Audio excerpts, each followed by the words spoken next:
listening to PetLifeRadio.com. It's Oh Behave with Arden Moore, the show that teaches you how to have harmony in the household with your pets. Join Arden as she travels coast to coast to help millions better understand why cats and dogs do what they do. Get the latest scoop on famous faces, their perfectly pampered pets, and who's walking who in Rin Tin Tinseltown. From famous pet experts and best-selling authors to television and movie stars, you'll get the latest buzz from wagging tongues and tails, garner great pet tips, and have a doggone fur-flying fun time. So get ready for the pause and applause as we unleash your Oh Behave host, America's pet edutainer, Arden Moore. Welcome to the Oh Behave Show on Pet Life Radio. I'm your host, Arden Moore. He's back! Returning to our show to talk about how life going to the dogs just keeps on getting better is the one and only dog whisperer, Cesar Millan. Hey, welcome back to the show, Cesar. Thank you, guys. Thank you for having me again. All right. Now, I know you're unleashing a new season, 10 amazing episodes of your Emmy-winning show, Dog Whisperer with Cesar Millan on the Nat Geo Wild channel. Now, I'm giving you a big pause up. I'm calling you from Oceanside. You're freezing your tail, I guess, in New York right now? Yes, I'm in New York. Yes, ma'am. And Junior is here with me, so I'm coming out with different ways to help him pee. Oh, good. Himself. Yeah. Oh, my gosh. I took my dog, a big dog, Chipper, once to New York, and she is a golden retriever husky who just loved to pee on that stuff right above the subway trains. She was peeing on the grates before we got to Central Park. So don't tell Junior that, okay? I won't. Okay. Hey, everybody, I want you to jot this down. Cesar's show airs every Saturday night. That's 8 p.m. Eastern and Pacific time. It's called The Dog Whisperer with Cesar Millan. And you've become quite a pop culture phenom lately. I mean, last time you were here, I did some nosing around and found out you had the exact same day and birth year as Scooby-Doo. Yes, I do. We actually celebrated another thing together. You know, we did our first national pack walk together. So 2,000 people came to join us, and we're trying to do a million paw march in Washington, D.C., and it's to make sure our politicians understand why spay and neuter campaigns are so important for America. How do we learn more about this? That's a great idea. Well, yeah, it's understanding from a financial point of view, as 4 or 5 million dogs are put down every year, and so that costs, money, and we estimated it costs $500 million just to put them down. So that, from a financial point of view, we can benefit from understanding the spay and neuter campaign and the other population, which that's what a lot of people don't agree with, including myself, and so it's a way to understand it. And some people should be able to breed, but they have to have great ethics. And it's not a lot of them, so we can actually control, in Germany, it's mandatory to spay and neuter your dog. And only people with great ethics can breed dogs, right? And so this is controlled by the government or controlled by, private sector, whatever America would agree with. The point is that we can actually prevent this overpopulation, and that's the whole point of us marching together, Scooby-Doo and myself again, is to, create a pack and a great direction. Well, this is the kind of partisan politics that I can get behind. I think you're doing a great job on that, Cesar. Thank you. All right, so let's talk about this season. I mean, my gosh, you're reaching a milestone. Your 150th episode. In dog years, that's a long time, isn't it? In anybody's year, especially in TV. If you're blessed enough to stay in TV for a while, it will be 3-4 years. And we are in season 8, and we're shooting season 9 right now, and we're going to celebrate our 150th episode. And so we have other things working, that we want to bring to the attention of not just America, but the rest of the world. That we're going to make a difference as human beings and treating our dogs much better. So there's a blessing, to stay alive on TV for a long time and, keep people entertaining and educating and, as a family show. So I love when the kids, come to me and say, I love the show. I love the dogs. I want to have a dog. Now I understand that I have responsibilities to do. There you go. So now we have in our society that is going to be able to prevent anxiety, aggression, and all of that because they know that it's not the dog, it's the human behind the dog.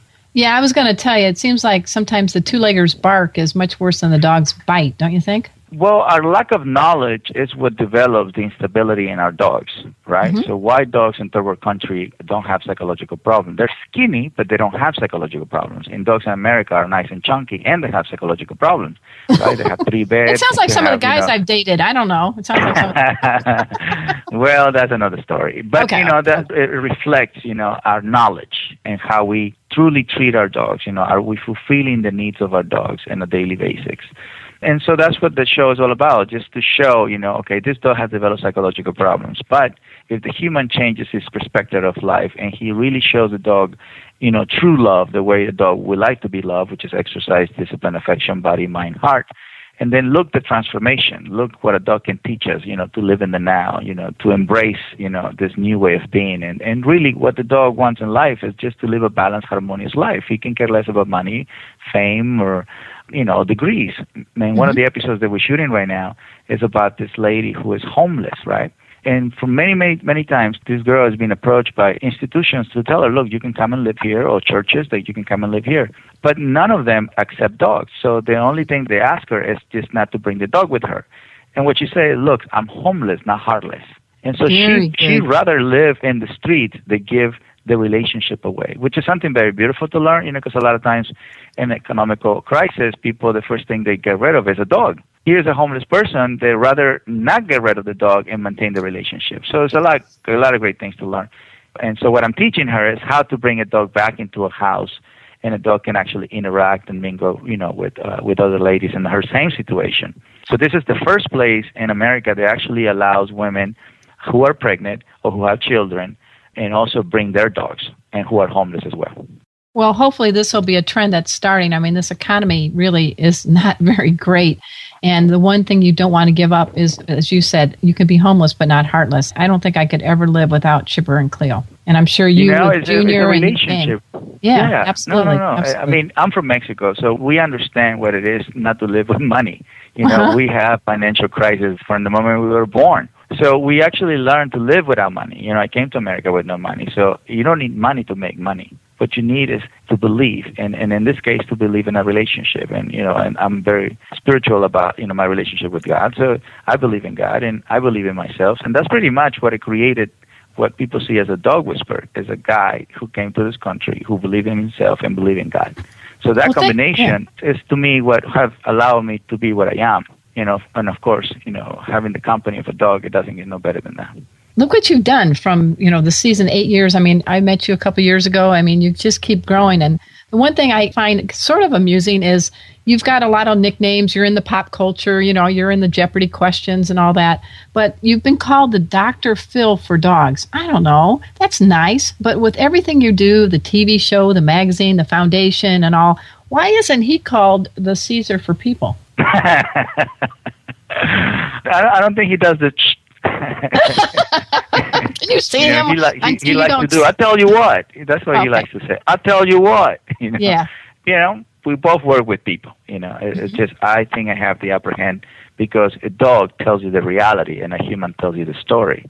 So it takes a little longer for a psychologist to get the reality of a human because a human doesn't really like to get in touch with the truth.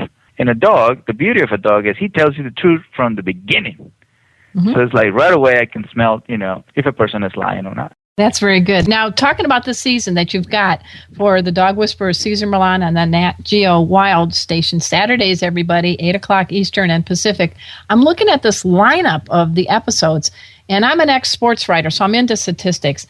It says here, according to your folks, you have gone now to 211 cities, 4 countries, and you have rehabilitated more than 450 dogs that could be sometimes testy, challenging, neurotic, zany. I mean, that's quite a stat. Yeah, especially in the show, when you are shooting television and, time is you have to be very precise. And so we have to be, really good at it. We have to also have a great team of people.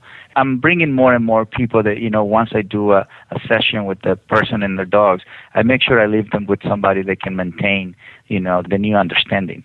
So to me, it takes a village to raise a child. I know that people trust me.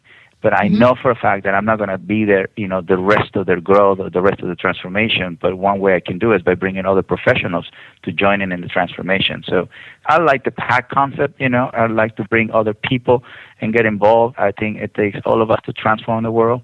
And so, I don't want to do this transformation by myself. So as more and more people joining and being part of the pack. That's good. I'm glad to hear that because you can't be everywhere. But it's nice to know you're putting in something in place, a structure in place to be able to have people to go to when they need answers, right? Absolutely. Everywhere I go in the world, and it's a beauty not to say everywhere I go in the world, because the show is in 120 countries. And so every country that has psychological problems with their dogs already invite us. And we're going little by little, but we're going. And every part of the world, there is a person that has common sense, and so those are the guys and the girls that I meet. And regardless what kind of training technique that I enjoy, I focus on people who can walk a pack of dogs, because it's really not about technique when you're walking a pack of dogs. It's your attitude, right? It's about common sense, yeah. So, and those are the people that I bring in. And some of them are lawyers, some of them are doctors, some of them are psychologists. It's, you know what? I love this profession. If I can do this 24/7, I would. And I said, well, welcome to the pack. This is your homework, and we'll see you in a year. And many of them have definitely changed their professions. Well, I saw Andre and Calvin at a couple of events in L.A. with you. How are they doing? What's up with them now? Andre's doing good. He lives with his mom. Calvin lives with me. Calvin gets to experience more of my world, because he goes everywhere with me around the world, and he wants to be the puppy whisperer. So that's his new show. Okay, good to know. How old is he now? He's a 13-year-old kid with a goal already. He's 13. Oh, my gosh. Okay. He's 13, under 17. He loves soccer, so that's where his profession. He wants to achieve that, to become a professional soccer player. So that's what we're focusing on, to make sure they achieve their goals. And Calvin already gave his first speaking engagement. Where was this? He talked about transformation, adaptation, and he did a great job. He used a chameleon for that example. And he loves ninjas, so he talked about ninjas, and one of the biggest weapons for a ninja was to transform, to blend. So that was really good. And he uses his personal life also to touch people's heart. So I'm very proud. I mean, he travels with me, and he goes on stage with me when I'm giving a seminar. We were in Australia together, and he comes and helped me with 7,000 to 8,000 people. Now, he's not old enough yet to have that well-manicured goatee like you, right? He wants one. And he wants a gray hair. He said, I want my hair to get gray. It's fun when your kids want to be like you a little bit, Yes. And so I feel some kind of pride in it. Obviously you want their identity, but it's like, okay, so I'm a good dad. Well, I think that's great. And now back to the show, because I want people to tune in and all. The new twist that you had is that one of the episodes is with xenophobics. You got to explain that, because that's a new thing. I've never seen anybody in the dog behavior training have an episode devoted to this type of people. We did a little one, so but this time we focused, it became the whole entire episode. And there's a lot of people out there who are petrified of dogs, and they are in a position where they have to work around dogs, like a pool guy who is petrified of dogs. A pool guy, he's going to go into a backyard where there's a dog in it. And so if the dog is there, he's not going to clean the pool, so he's going to lose the money, So that's one, and that was a big revelation. This guy was like 55 years old, and his whole entire life, he was afraid of dogs, and his kids wanted a dog. He could never allow the kid to have a dog because he was petrified. So, it's good to see a grown man, to really surrender to the idea that he can do it and he can let go of the past, more important than anything. So we've dedicated that to all people. So I don't just rehabilitate dogs now. Okay. Move over, Dr. Phil. I'm sorry. Move over, Dr. Phil. You're doing it with the 2, 3, and 4-leggers out there, aren't you? Now, you still have your psychology center in the Santa Clarita Valley in California. That's quite a nice place, but I'm very impressed with what's happening with your foundation, too. That's really taken off. And it's fantastic. To me, it's all about prevention, and, the foundation has allowed me to create a curriculum with Yale University. And so this curriculum is something that we did together in the foundation, pretty much, sponsored monetarily wise, $1 million. And what we did is that we created this curriculum that is given it already to 1,200 schools in America for free, obviously, preschools and kindergartens, because at this age, kids don't understand what Rottweiler is, what Pit Bull is, anything like that. They just understand that all dogs, right? So they don't have a label into it. Okay. But they learn how to be with Mother Nature. They learn how to have empathy and compassion. What that allows in our next society is to prevent unwanted behaviors, because they will know that a dog needs exercise. They will know that a dog needs discipline and what the meaning of discipline is. And they will know when to give affection. So it's a winning formula, and kids really enjoy to take the class of Mardi Gras. It's the Mardi Gras class. They take it twice a week. And a lot of kids are excelling, and if they were doing bad in math, they bring a little bit of the Mardi Gras, and they say, okay, I'm going to do math because the dog is going to be in the classroom. And so it creates a calm, submissive state. They're understanding the meaning of a calm and assertive energy, calm and submissive state, open-minded. fulfilling needs. They're hearing these words that most of my clients hear when they're 40, 50. And kids are hearing these words and they're understanding the meaning, why it's important to be calm around animals. Why a dog knows it's very important to get connected with, Right. Now, what about cats? Any magic with cats? Not yet. Well, whenever cats you do, are not pack oriented. Cats are not pack oriented. They just tell you what they want, and they're very candid, don't you think? They're very candid. Yeah, I mean, a dog follows you everywhere. A cat follows you whenever he's hungry or whenever he wants to be, pet and stuff. But a dog, you can be in the bathroom, and a dog is right there. I know I have to keep the door shut. Chipper really has good use of her paws, though, so I'll forget that. No, I can't believe we're talking bathroom humor on the air. But we're talking about dogs. They can care less. Yeah? That's right. They're right. They don't have little cameras. They're not posting on YouTube yet, fortunately, right? So I just wanted to give a shout out to you. You have the season coming up. It's starting in a couple days. I want everybody to tune in to the Nat Geo Wild to see Dog Whisperer with Cesar Millan. You always look so powerful when they have that big intro, dun, dun, dun, dun, and you have that camera up pose. Do you ever get to go anywhere without being recognized? Are you in Dogito sometimes? I'm amazed how people recognize. I mean, I'm bundled up with this big jacket that I have here, just to survive here in New York. And the guy stops and says, Cesar! It's like, it's me! I don't even recognize myself with this big jacket, Oh my gosh. And I have a hat on me and everything. It's like, I'm freezing. It must be your walk. It must be your attitude. Maybe it's something. Your jacket doesn't say Cesar Millan on the back of it. No, it says North Face. It's North Face with a red cross. Like I'm a search and rescue guy or something. Oh my gosh. It's funny. Well, what do you do for fun when you're not working and doing things? What's something you and Calvin really love to do? I mean, are you good on playing board games, what is something that people wouldn't know that you really like to do? You know what we enjoy? Like we were in Cancun for Christmas, because I get to see my family, and not everybody has a passport in my family, so I got to meet them over there. Okay. And so one thing that we enjoy is to go and look for crabs and shells and things like that we don't have available all the time. When we were in Costa Rica, we went and looked for lizards and things like that. It's like we can relate very well because we will entertain ourselves with simple things like shells and crabs and finding where the animals live, and we have so much in common, so we can entertain ourselves just being outside in the backyard, digging holes and things.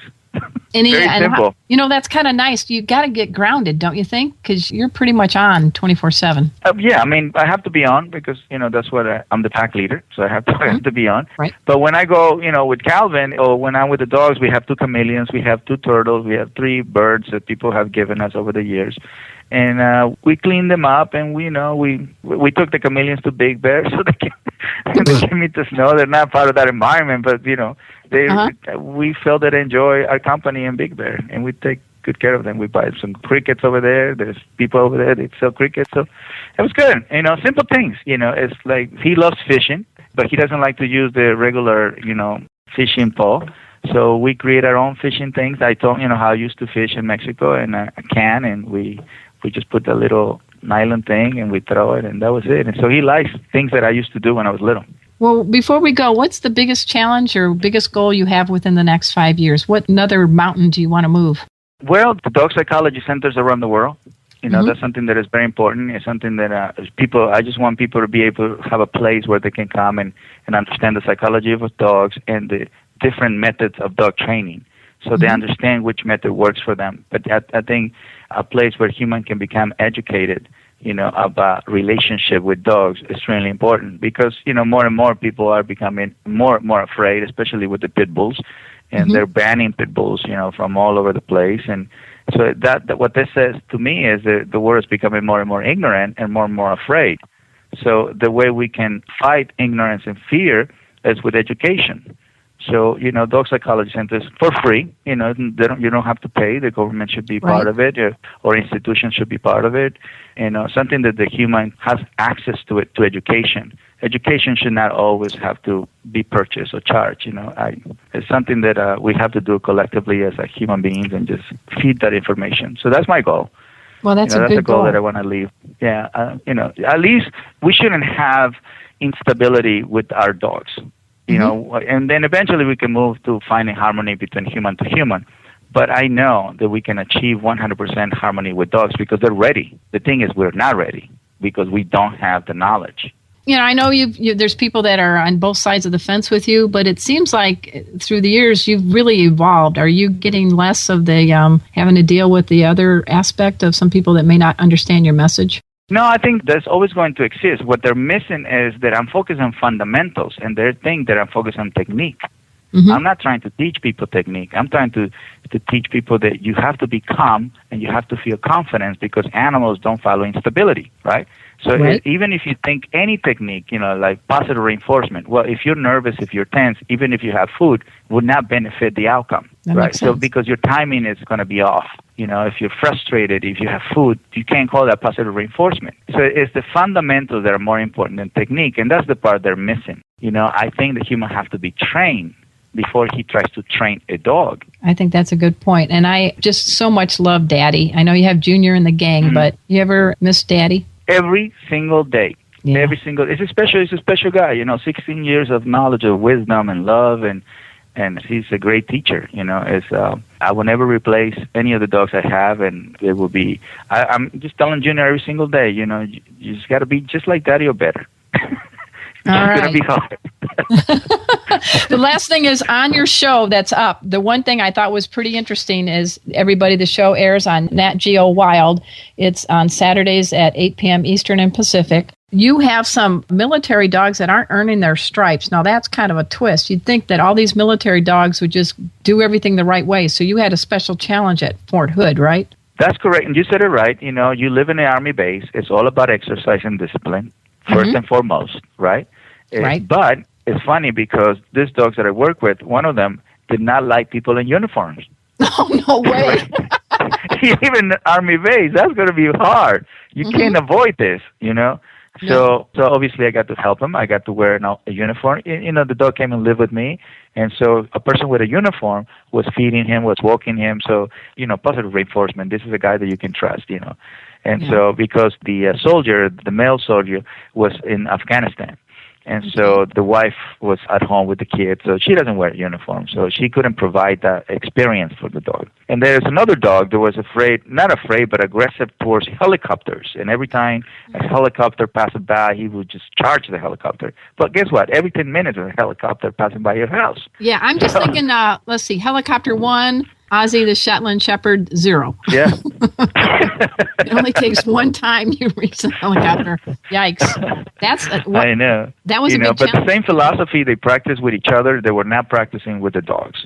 So, every time you can help somebody who's already in service, like a military family, is a blessing for me. It's a great way to pay it forward.